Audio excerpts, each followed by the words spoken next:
প্রিয় শিক্ষার্থী, সমাধান এডুকেশন কেয়ারের আরও একটি নতুন ক্লাসে তোমাদেরকে স্বাগত। আজকের ক্লাসটিতে আমরা নবম ও দশম শ্রেণীর গণিত অনুশীলনী 16.1-এর প্রশ্ন নম্বর 6 সমাধান করব। তাহলে চলো শুরু করা যাক।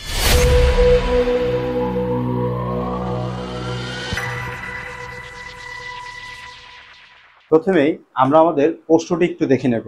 আমাদের প্রশ্নে কি বলা হচ্ছে দেখো, এখানে বলা হচ্ছে একটি ত্রিভুজের দুই বাহুর দৈর্ঘ্য যথাক্রমে 26 ও 28 মিটার এবং এদের ক্ষেত্রফল 182 বর্গমিটার হলে বাহুদ্বয়ের অন্তর্ভুক্ত কোণ নির্ণয় করা। আচ্ছা, আমাদের এখানে বলতেছে আমাদের এইখানের এই বাহু দুটির অন্তর্ভুক্ত কোণ বের করতে বলছে। তাহলে এই বাহু দুটির অন্তর্ভুক্ত কোণ কি হবে বা ত্রিভুজটাই কিরকম। প্রথমে আমি একটি ত্রিভুজ অঙ্কন করতেছি, তোমরা একটু দেখো।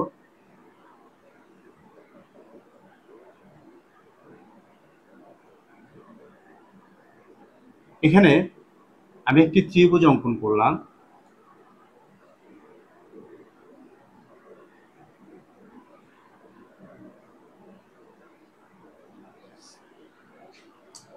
দেখো, আমি এখানে একটি ত্রিভুজ অঙ্কন করলাম এবিসি। এই ত্রিভুজের বিসি সমান সমান আমরা যদি এ ধরি, আর এবি সমান সমান যদি আমরা সি ধরি, আর এসি সমান সমান যদি আমরা বি ধরি। এখন আমাদের এখানে দুটি বাহুর দৈর্ঘ্য দেওয়া আছে, বাট এই দুইটা বাহুর দৈর্ঘ্য অর্থাৎ একটা ত্রিভুজের তিনটা বাহু হয়, তিনটি বাহুর দুটি বাহু দেওয়া আছে, আর এই দুই বাহুর অন্তর্ভুক্ত কোণ আমাদের বের করতে হবে। তাহলে আমি যদি এই দুই বাহুর অন্তর্ভুক্ত কোণ বের করতে চাই, তাহলে এই অন্তর্ভুক্ত কোণটা কোনটা আগে সেটা জানতে হবে। ভালো করে বুঝো, আমাদের এখানে দুটি বাহুর দৈর্ঘ্য দেওয়া আছে, বাট এই দুইটি বাহুর দৈর্ঘ্য কোনগুলো সেগুলো আমাদের বলা হয় না। তো আমরা যদি সাপোজ বি সমান সমান আমরা 26 এবং সি সমান সমান যদি 28 ধরি, তাহলে আমাদের এখানে দুটি বাহু কোনটি? বিসি। আমাদের দুই বাহু কোনটি? বিসি। তাহলে আমাদের এখানে অন্তর্ভুক্ত কোণ কোনটা হবে?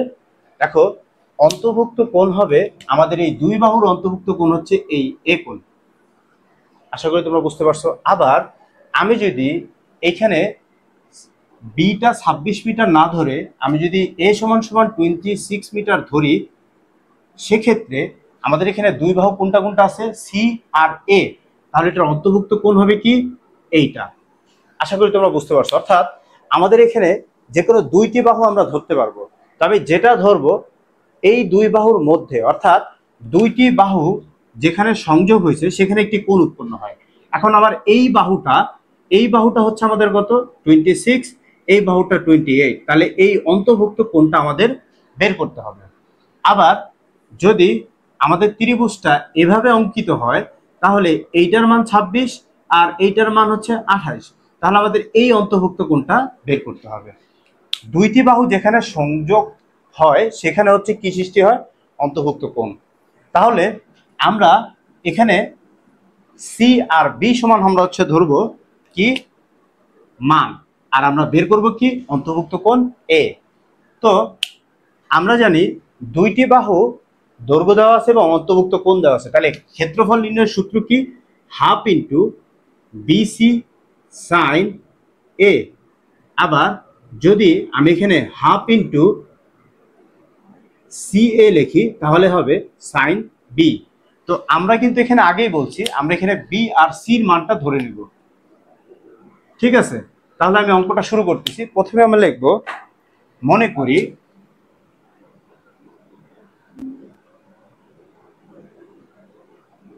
করি ত্রিভুজ এবিসি এর এবি সমান কি ধরবো আমরা? এবি সমান সি, আর এই সি সমান সমান কত? 28 মিটার। তারপর কমা, এরপর এসি কি? এসি সমান সমান বি, যেটা সমান সমান 26 মিটার। তাহলে আমাদের এখানে দুই বাহুর দৈর্ঘ্য দেওয়া আছে, আর এখানে আমরা অন্তর্ভুক্ত কোণ বের করবো কি? অন্তর্ভুক্ত কোণ বের করবো সাইন এ। তাহলে এখানে আমরা বলবো অন্তর্ভুক্ত কোণ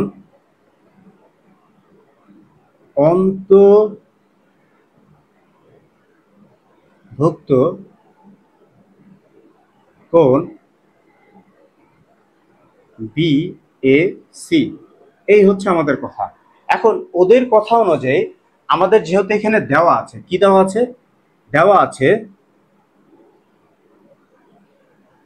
ত্রিভুজের ক্ষেত্রফল আমাদের এখানে দেওয়া আছে, তাই আমরা সেটা লিখব ত্রিভুজের ক্ষেত্রফল।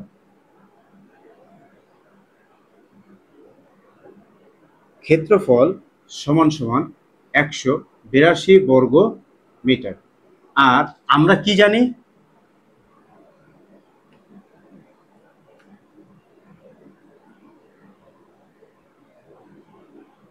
আমরা জানি ত্রিভুজের দুই বাহুর দৈর্ঘ্য ও অন্তর্ভুক্ত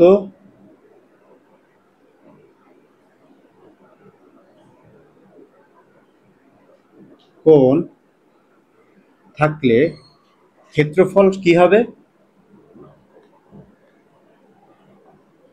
ক্ষেত্রফল সমান সমান half into BC S I N sine A. এটা হচ্ছে আমাদের কি ক্ষেত্রফল নির্ণয়ের সূত্র। তো এখানে আমরা আমাদের যা যা দেয়া ছিল আমরা সবগুলো তুলে নিলাম। এখন একটা জিনিস দেখো, আমাদের যেহেতু এখানে ক্ষেত্রফলটি দেয়া আছে এবং দুইটি বাহুর দৈর্ঘ্য দেয়া আছে, তাহলে আমরা এখন কোনটা বের করব, অর্থাৎ আমাদের এই এর মানটা বের করতে হবে। আমাদের কি বের করতে হবে, এর মান। তো এর মান বের করার জন্য দেখো, যেহেতু ক্ষেত্রফল নির্ণয়ের সূত্র, অর্থাৎ যদি আমাদের অন্তর্ভুক্ত কোণ দেয়া থাকে তাহলে আমরা ক্ষেত্রফল সূত্র বসাবো এইটা, কিন্তু আমাদের এখানে অন্তর্ভুক্ত কোণটা মিসিং আছে, বাট ক্ষেত্রফলটি দেয়া আছে। তাহলে কি আমরা বলতে পারি, অতএব শর্ত মতে আমরা কি বলতে পারি, শর্ত মতে এই ক্ষেত্রফলের সূত্রটি সমান সমান কত, 182 বর্গ মিটার। তাহলে আমরা বলবো এখানে অতএব শর্ত মতে, শর্ত মতে, শর্ত মতে কি, half into BC sine A equal to 182। এটাকে যদি আমরা ক্যালকুলেশন করি, বা হাফ, আমরা বিসি এবং সাইন এর মান বসাবো 26 ইন্টু 28। এখানে সাইন এ গুণ আকারে ছিল, আমরা গুণ আকারে দিলাম, সমান সমান 182। এবার দেখো, এই দুইয়ের সাথে 26 কিন্তু কি হয়ে যায়, ভাগ হয়ে যায়। ভাগ হয়ে গেলে থাকে কত, 13 ইন্টু 28। এখানে থাকে সাইন এ ইকুয়াল 182। আমরা যদি এই 13 আর 28 গুণ করি তাহলে কত হবে, কত হবে, এখানে আমাদের গুণ করলে হবে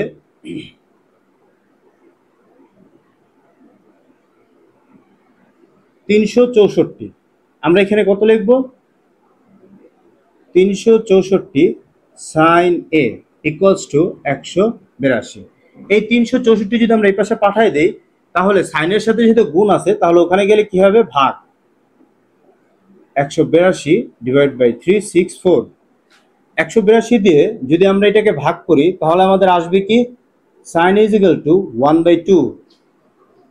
যেহেতু আমাদের মান বের করতে হবে, তাই আমরা এখানে এই ভাগফলটা ভগ্নাংশ আকারে বের করব। তো সাইনের কোথায় হাফ আছে, আমরা জানি সাইনের 30 ডিগ্রিতে হাফ থাকে। তাহলে সাইন ইজ ইকুয়াল টু, এখানে আমরা বসাবো সাইন 30 ডিগ্রি। এবার দেখো সাইন সাইন কাটা যাবে, তাহলে আমাদের এ সমান সমান কত ডিগ্রি আসবে, 30 ডিগ্রি।